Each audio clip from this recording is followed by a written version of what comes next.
Hi guys, I'm here with Kevin from Ubisoft. He's working on WatchDogs. So, when we first saw WatchDogs last year, it really struck me as the first next-gen game, the first truly next-gen game that we'd ever seen. So, when you started the project, was that your goal, to make something completely innovative, something different, or were you just sick of all the GTA clones? Like, what was the overall goal of the project when you set out? Yeah, when we started the game, we wanted to make sure we're bringing a new IP, a brand new game, and we wanted to make sure that we're bringing new game dynamics, something fresh that players haven't seen before.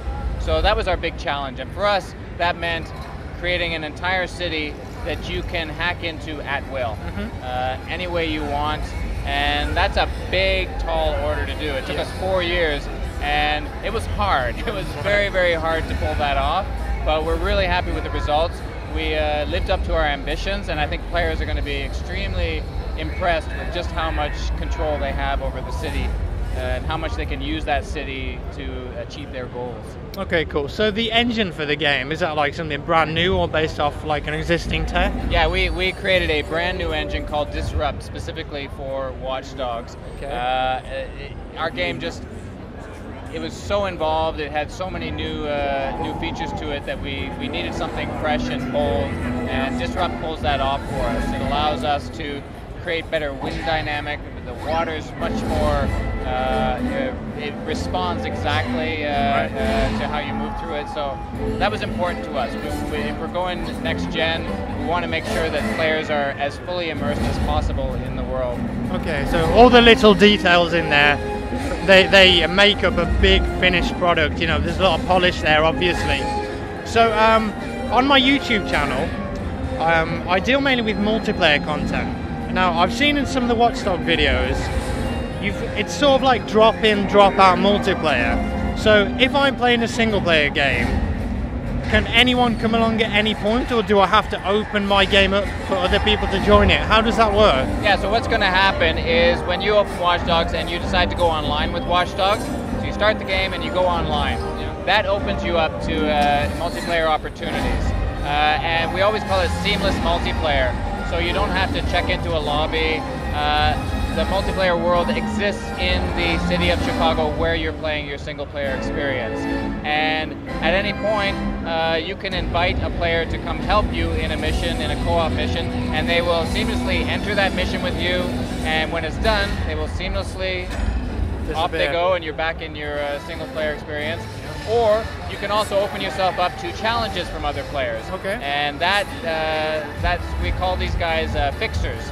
Fixers are guys who have contracts out on you, and they try to hack into you and drop a virus within your system and benefit from the things that you've achieved in the game.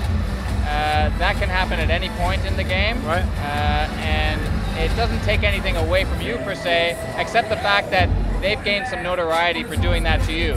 So then it really becomes a pride thing for you. You know, you're like, okay, if you knew that I did that to you, you're going to think, okay, well, I want to get you now. Yeah, you want to get your own back. Exactly. Yeah. So you'll try to either cut off my connection, or you'll try to drop in a virus on my system as well to benefit from what I've got. And the more notoriety you get, the better contracts you get, and the more opportunities you get within multiplayer. So is there like a global ranking system or anything like that, or just in your own game?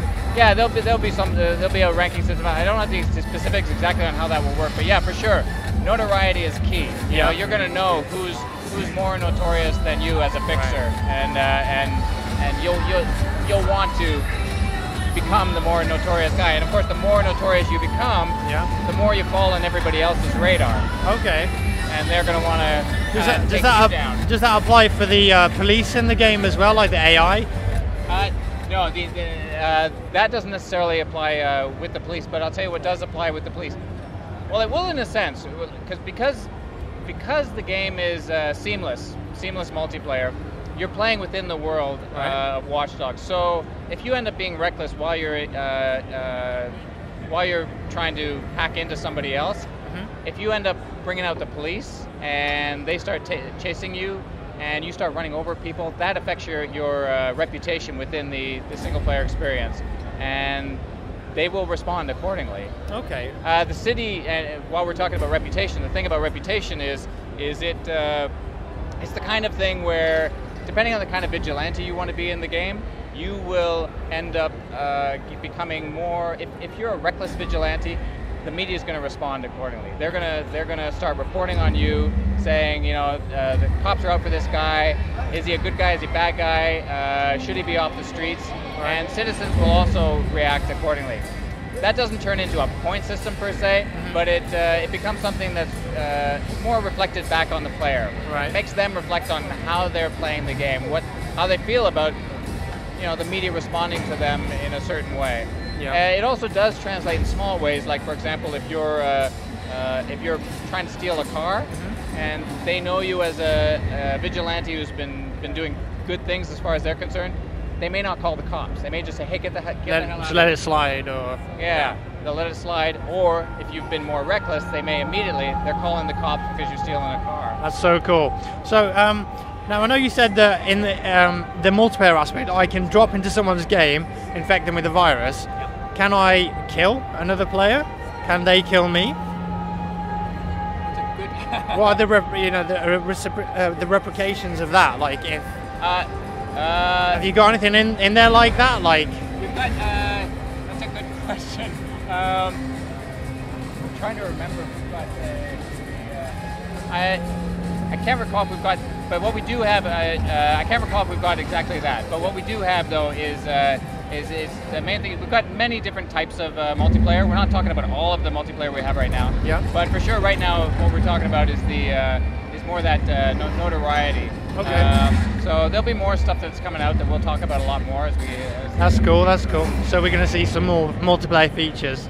In the E3 gameplay demo, we saw the single player demo when we saw the main character helping out a guy called, was it T-Bone or T-Dog?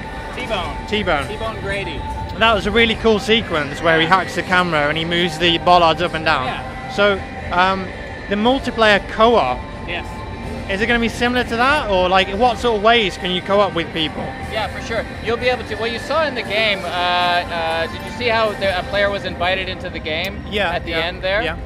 That's a great example of what you can do with another player in the game. What happened was Aiden Pierce saw he was in a tough situation. The player realized he's got the cops on him and it's going to be a tricky situation, so he wanted help. He's able to immediately request help from outside the game, and players can respond to that. In that instance, it was somebody on a tablet, and what we call the CTOS mobile. And with that, they're able to, from their tablet, look at your game, see the situation you're in, and black out the lights or help in another way. You saw that in that instance, he was able to hack a chopper and disrupt their navigation system, so they had to get the hell out of there. They were also able to bring up some bollards and stop the cops. So it's just a nice way to play the game with somebody on many different platforms. In this instance, they were doing it in the same room in the demo you've seen. Yeah. They could do it in a different city. Okay, cool, wicked. And I think just another thing to add to that, I think what's particularly cool about that is that our game's all about cell phones and tablets. That's what our game is. Yeah. It's just such a natural fit to be able to say, hey, if we're talking about that in the game, we really have to make sure that we've got an app that connects with it in the real world. So you're sort of breaking that fourth dimension a little bit there. Yeah, exactly right. So they've seen that they can do it in the game. They should be able to do it with their own cell phones right there. I'm just going to black out the lights, help my friend out. That's so cool. Like, there's no other game really that's done that sort of seamless drop in, drop out multiplayer yet. Yeah, well, that's what we love about it. And that was really important to us. You know, we didn't want players to have to check in, load. We just wanted it to happen and be part of the world. Because, you know, our credo's always been in this game, everything is connected and connection is power. Yeah. Of course that applies in the game, but it really has to apply beyond a single player experience and into a multiplayer experience. We think that's where the real strength of the game is. And that's what makes it exciting and definitely. So I know that WatchDogs is being released on a load of platforms. So we've got 360, PS3, PC, Xbox One and PS4. And the Wii U. And the Wii U, of course. Thank you for supporting that, by the way, because I know some developers are just ignoring the Wii U completely. No, not at all. You guys, that's good. So, is the experience across the board the same, but just graphically different? Right. Like, no, that's a great question, and that's one thing that we're really firm on. The experience you get across the board, same experience. I can tell you, if you want to think about what the difference is between like next gen and the current gen, think of it like you and I are going to a 3D, we're going to a movie, right? Going to the same movie. I decide I'm going to the 2D regular screening. You're going to go check out the 3D screening. So you just get more immersive experience on your movie. But when we come out, we talk about the movie. We're talking about the same movie. Same stories. Same stories. Same. We got everything the same. The only difference is yours was a bit more immersive. That's what you get from. That's a great way to compare next gen with current gen. All the stuff you get. It's the same across the board. We want the same experience for all players across the board. It just becomes a question of, okay, that next gen brings you that fidelity and that realism that much more closer. Awesome. So on the next gen consoles, are we going to see native 1080p 60 FPS? Sorry? On the next gen consoles, are we going to see native 1080p and 60 FPS? Or? It's going to be 1080p for sure, absolutely. Okay, you don't know about the frames per second? It's going to be it's a pretty solid frame per second. I don't know the exact frame per second, but it's going to be a very good frame per second. Okay, great. Finally, can you describe Watch Dogs in 3 words? Watch Dogs in 3 words. Let me see.